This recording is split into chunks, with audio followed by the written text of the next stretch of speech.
എന്തെങ്കിലും കടം വാങ്ങി ഇതൊക്കെ പറയണോ? എനിക്ക് കുറെ കാര്യങ്ങളുണ്ട് എനിക്ക് പറയാം. എനിക്ക് എങ്ങനെ പറയണോന്ന് അറിയത്തില്ല ഇതൊക്കെ, മനസ്സിലായ?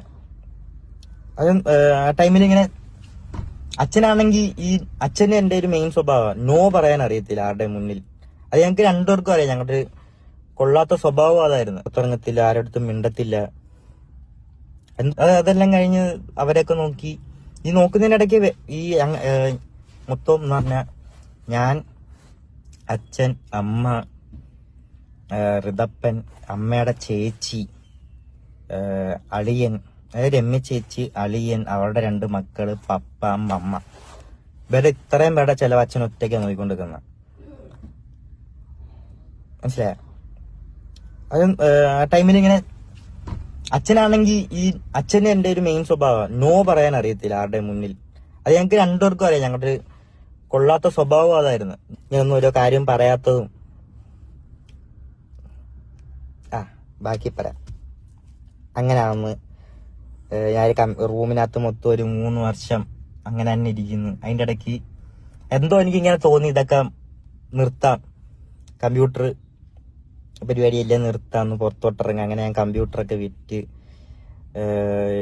ഒരു വണ്ടി എടുത്ത്. ഞാൻ ആദ്യം ഒരു വണ്ടി എടുത്തിട്ട് അപ്പം ഈ 10ന്റെ കൂടെ പഠിച്ച കുറച്ച് കൂട്ടുകാരൊക്കെ അങ്ങോട്ട് പോകാൻ തുടങ്ങി. കൂട്ടുകാരായിട്ട് ഇങ്ങനെ അങ്ങോട്ട് പോകാനായിട്ട് തുടങ്ങി. അപ്പോഴും അച്ഛന്റെ ആ സമയത്ത് എന്ന് പറഞ്ഞാൽ അച്ഛൻ്റെ നിന്ന് കിട്ടുന്ന ഒരു സ്നേഹം എന്താന്ന് വെച്ചാൽ ഒരു പൈസ മാത്രമാണ് ഇങ്ങനെ കിട്ടുന്ന ഒരു സ്നേഹം എന്താന്ന് വെച്ചാൽ വേറെ ആടുത്ത് ഞാൻ അവിടെ സംസാരിക്കത്തില്ല. ഇവരുടെ സ്വഭാവം എല്ലാം ഒരുമാതിരി സ്വഭാവമായി ഇവരുടെയൊക്കെ. അവിടെ ജോലിക്ക് പോത്തില്ല, അതിന് അടി. പിന്നെ എന്തു പറഞ്ഞാലും ഇവർക്ക് എന്തെങ്കിലും പൈസയൊക്കെ എന്തെങ്കിലും കടം വാങ്ങി ഇതൊക്കെ പറയണോ? എനിക്ക് കുറെ കാര്യങ്ങളുണ്ട് എനിക്ക് പറയാം. എനിക്ക് എങ്ങനെ പറയണോന്ന് അറിയത്തില്ല ഇതൊക്കെ. അങ്ങനെ നടക്കുന്നു. മൊത്തത്തിൽ ഒരു റൂമിൽ ഇരുന്നൊരു വട്ടായി പോയിരുന്നു. ആരും ഇല്ല, ഇങ്ങനെ ഗെയിമും കളിച്ചിങ്ങനെ സംസാരിച്ചിങ്ങനെ ഇരിക്കുന്നു. അയാൾക്ക് ഇങ്ങനെ കൂട്ടുകാരൊക്കെ ആയി കുറച്ച് എന്താ പറയണ്ട, കുറച്ച് ബാഡ് ഹാബിറ്റ്സ് ഒക്കെ തുടങ്ങി. കുറച്ച് ഡ്രഗ്സ് ഒക്കെ യൂസ് ചെയ്യാൻ തുടങ്ങി.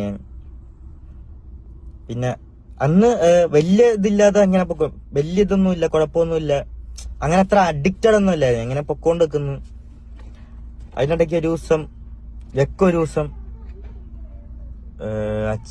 ഞാനും അച്ഛനും ഷൂട്ടിനാണേലും ഞാനും അച്ഛനും സംസാരിക്കുന്നത് ഭയങ്കരമായിട്ട് എപ്പോഴാന്ന് വെച്ചാൽ ഞാനും അച്ഛനും ഷൂട്ടിന് പോകുമ്പോ ഞാനും അച്ഛനും മാത്രമേ ഉള്ളൂ. അപ്പൊ ഞാനും അച്ഛനും ഇങ്ങനെ ഇരുന്ന് സംസാരിക്കും ഓരോ കാര്യങ്ങള്. ആ കോട്ടയത്തെ ആണെങ്കിലും ഇങ്ങനത്തെ കാര്യങ്ങളും ഇല്ല, ഇങ്ങനെ